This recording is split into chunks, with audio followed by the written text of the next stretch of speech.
Trail here. We're going to talk a little bit about this idea of modeling fractions. Okay, so what does it mean to model? To model means to show or to demonstrate. Modeling is basically creating a picture, and creating a picture is a good way to create a visual image that is going to show you exactly what something means. So if a fraction is part of a whole, or at least partially part of a whole, then if I have, say, the fraction 1/2, that's pretty easy. And a lot of times what we'll see is people will draw a circle and then they will shade in 1/2 of it.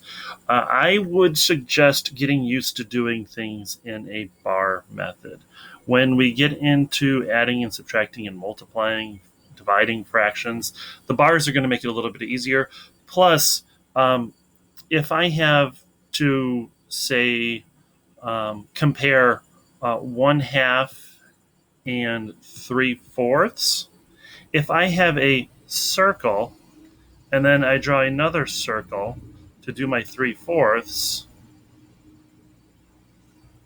right, and then I have 1/2 and then I have 3/4, it's hard to tell which exactly is bigger because my circles are obviously not very good circles and they're different sizes. So we are going to continue to do them in bar form. And I'm going to show you how to do that here using this 1/2 and 3/4 to know which is greater or which is lesser. Okay, so what we're going to do is we're going to draw a bar, just like this. And it doesn't need to be perfectly square, that's okay. And because I've got two fractions, I'm going to actually split it in half. Okay, so I can have two.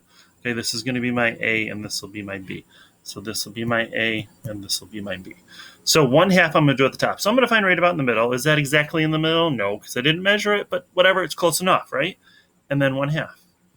And if I'm doing 3/4, then I'm going to need to break this up into 4 pieces. And, well, I know that one of them, I'm going to do it at a different color.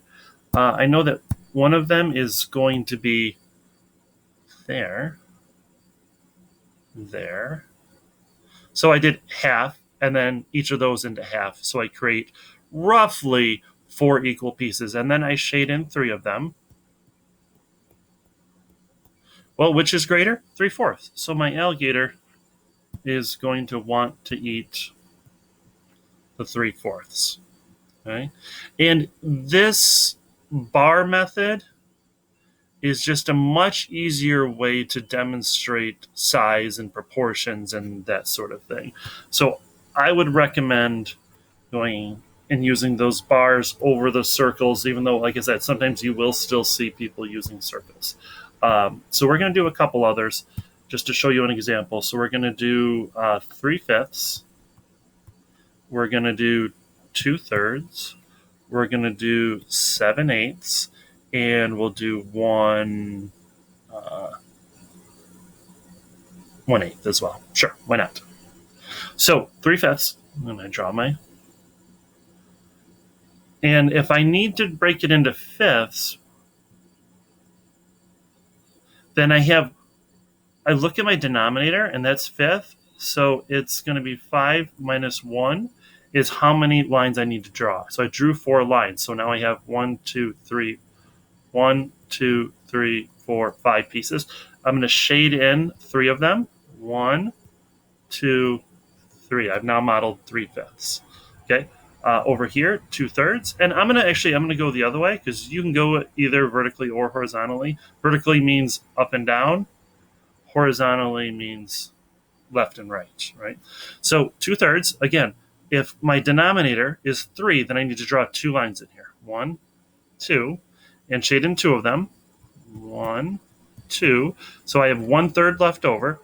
So we know that 2/3 plus 1/3 equals 3/3, right? 3/3 would be 1 whole. And then over here, 7/8, real quick. 1, 2, 3, 4, 5, 6, 7. Shade in 7 of them.